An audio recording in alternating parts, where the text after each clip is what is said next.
Typical baby pa si Robby. Kanina, tinawag ako ni Maricel. Sabi niya, halika rito. Dali natin dun si Roderick kasi ayaw magsalita. Marcel, dinala namin doon, tinago namin doon, nakarating doon, namumutla siya doon. Kinukumbinsi ko pa rin, paano magsalita ka? Kailangan mo magsalita. Nung nagsalita, ayaw mo pala tumigil mo.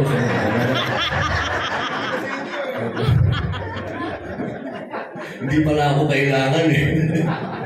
Boss, parang napakaganda ng mga narinig ko. Alam niyo po, hindi po ako regal baby. Ako po ay mother baby.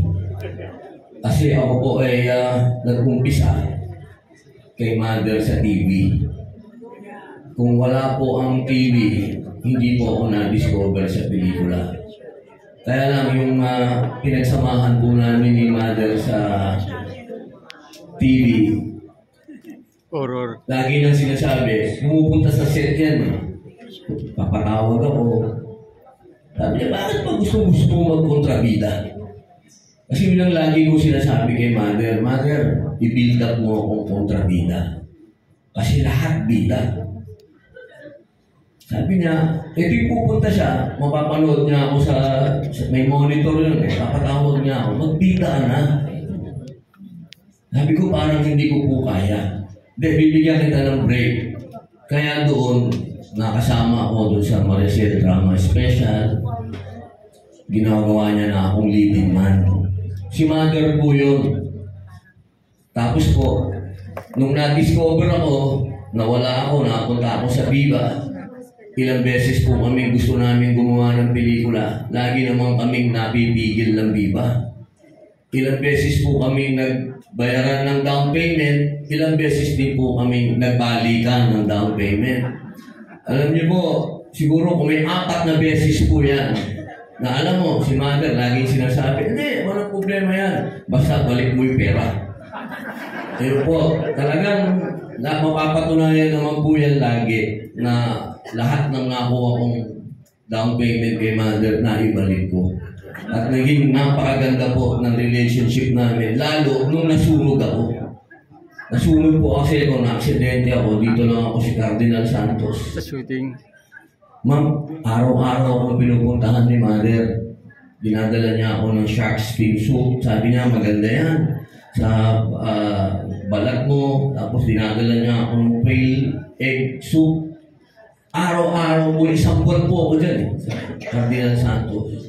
Mas maraming beses niya akong dinalaw.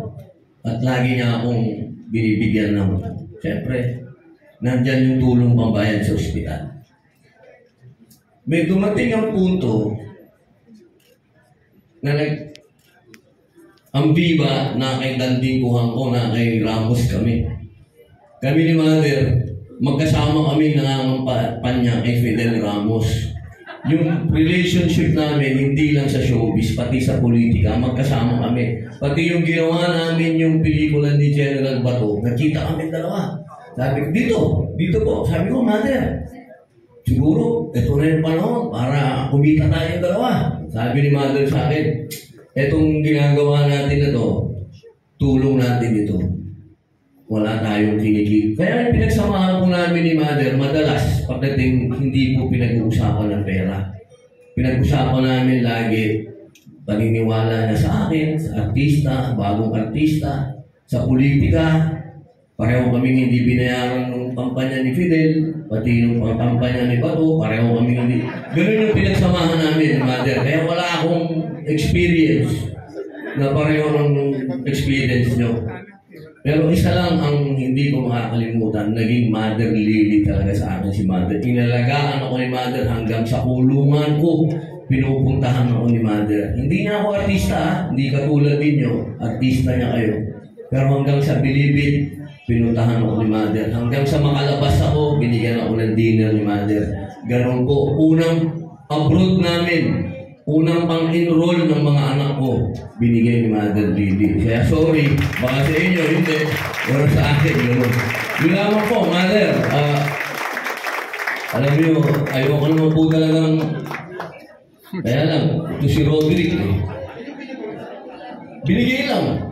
Oh, sorry ah. Ano eh? Muy simpatiko. Kaya po, muli po, ito po ay gabi ng pag-alala ni Mother Lily. Alam naman ni Ma'am Lucia ang relationship namin ni Mother. Kaya ako po ay nakikaramay sa lahat. Mamimiss po natin talaga si Mother. Iba si Mother. Pag nandiyan si Mother, kahit malungkot ang ambience, laging sumasaya. Yun si Mother Lily. Maraming salamat.